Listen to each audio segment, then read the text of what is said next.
আয়াত ৮৮ وقالوا قلوبنا غلف بل لعنهم الله بكفرهم فقليلا ما يؤمنون অনুবাদ আর তারা বলেছিল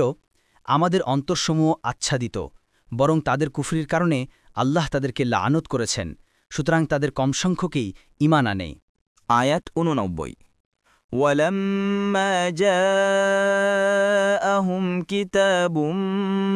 مِّنْ عِندِ اللَّهِ مُصَدِّقٌ لِّمَا مَعَهُمْ وَكَانُوا مِن قَبْلُ يَسْتَفْتِحُونَ عَلَى الَّذِينَ كَفَرُوا فَلَمَّا جَاءَهُم مَّا عَرَفُوا كَفَرُوا بِهِ فَلَعْنَةُ اللَّهِ عَلَى الْكَافِرِينَ অনুবাদ আর যখন তাদের কাছে যা আছে আল্লাহর কাছ থেকে তার সত্যায়নকারী কিতাব আসলো অথচ পূর্বে তারা এর সাহায্যে কাফেরদের বিরুদ্ধে বিজয় প্রার্থনা করত তারপর তারা যা চিনত যখন তা তাদের কাছে আসলো তখন তারা সেটার সাথে কুফরি করল কাজেই কাফেরদের উপর আল্লাহ লানত তাফসির ১ নং ফুটনোটের বিবরণ এই আয়াতাংশে বলা হয়েছে যে তারা তাকে জানতে ও চিনতে পেরেছে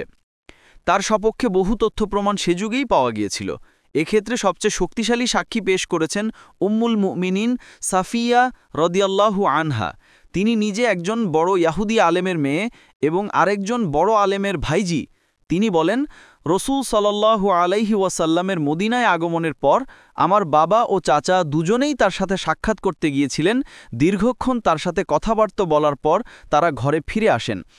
এ সময় আমি নিজের কানে তাদেরকে এভাবে আলাপ করতে শুনি চাচা বললেন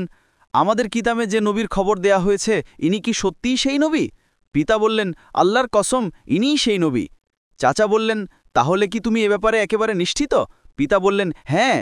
চাচা বললেন তাহলে এখন কি করতে চাও বাবা বললেন যতক্ষণ দেহে প্রাণ আছে এর বিরোধিতা করে যাব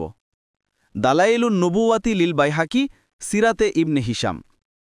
২ নং ফুটনোটে বিবরণ নবী রাসূল সাল্লাল্লাহু আলাইহি ওয়াসাল্লামের আগমনের পূর্বে ইয়াহুদিরা তাদের পূর্ববর্তী নবীগণ যে নবীর আগমন বার্তা শুনিয়ে গিয়েছিলেন তার জন্য প্রতীক্ষারত ছিল তারা দোয়া করত তিনি যেন অবিলম্বে এসে কাফেরদের প্রাধান্য খতম করে ইয়াহুদি জাতির উন্নতি ও পুনরুত্থানের সূচনা করেন মুহাম্মদ রাসূল সাল্লাল্লাহু আলাইহি ওয়াসাল্লামের নবুয়ত লাভের পূর্বে মদিনাবাসীদের প্রতিবেশী ইয়াহুদি সম্প্রদায় নবীর আগমনের আশায় জীবন ধারণ করত মদিনাবাসীরা নিজেরাই এর সাক্ষী যত্রতত্র যখন তখন তারা বলে বেড়াত ঠিক আছে এখন প্রাণ ভরে আমাদের উপর জুলুম করে নাও কিন্তু যখন সেই নবী আসবেন আমরা তখন এই জালিমদের সবাইকে দেখে নেব